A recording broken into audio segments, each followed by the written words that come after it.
George Washington officially became president on April 30th, 1789 in New York City, which was the nation's first capital. He didn't campaign. He didn't run political ads.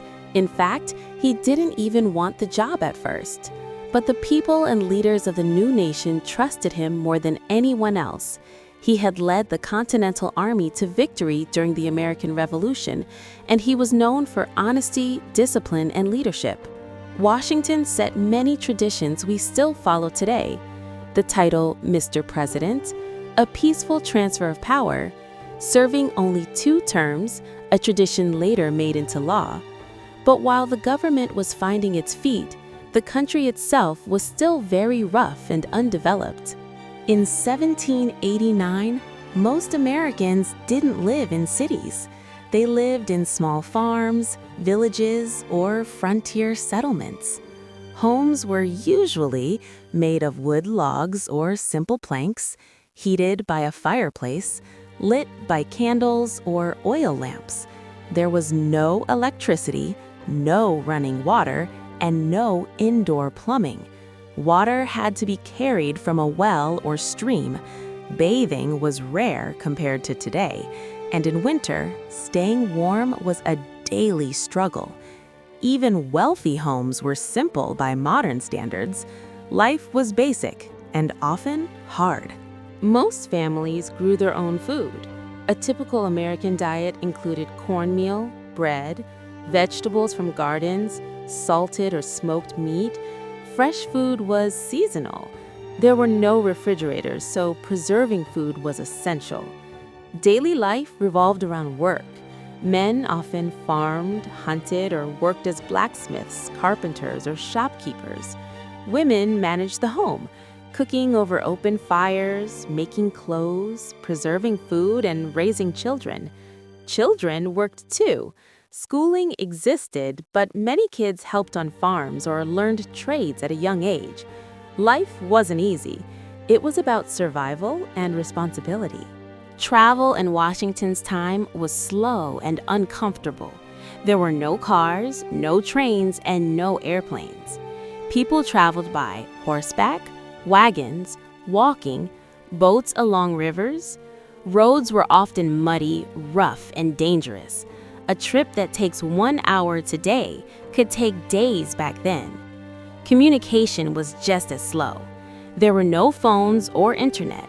News spread through letters carried by writers, newspapers, word of mouth. Sometimes it took weeks for people to hear about major events happening in other states. America was a country, but it didn't feel very connected yet. Cities like New York, Philadelphia, and Boston did exist, but they were tiny compared to today. New York City, where Washington was inaugurated, had only about 30,000 people at the time. Streets were narrow. Most were not paved. Animals often roamed freely. There were shops, taverns, churches, and markets, but no skyscrapers, no electric lights, and no modern sanitation.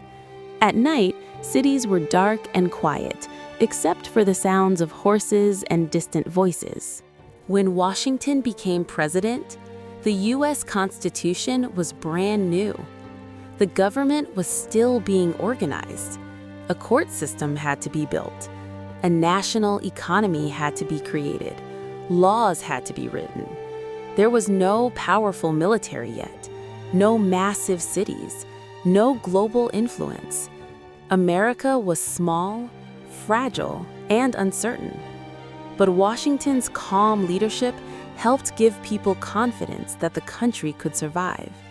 He knew the world was watching to see if democracy would fail or succeed. Beyond the cities and towns was the frontier, wild land stretching west. Settlers moved into forests and open land, building cabins and farms from scratch. Life there was even harder. Threats from wild animals, conflicts with Native American tribes, isolation from towns and supplies. Yet, people kept moving west, believing in the promise of lands and opportunity. This expansion would shape America's future for generations. It's incredible to think about the contrast.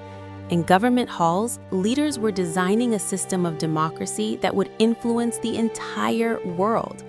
But outside those halls, ordinary people were chopping wood, milking cows, mending clothes by candlelight. They weren't thinking about history. They were just trying to live another day. Yet together, their work, sacrifices, and belief in the future helped build a nation that would one day become a global power. George Washington helped launch a new country. But the real story of early America is about the millions of ordinary people living simple, difficult lives in a brand new nation. From wooden cabins to the modern cities we see today, America's journey has been incredible. So here's the question.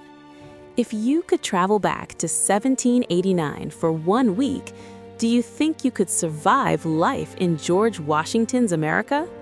Tell me in the comments below.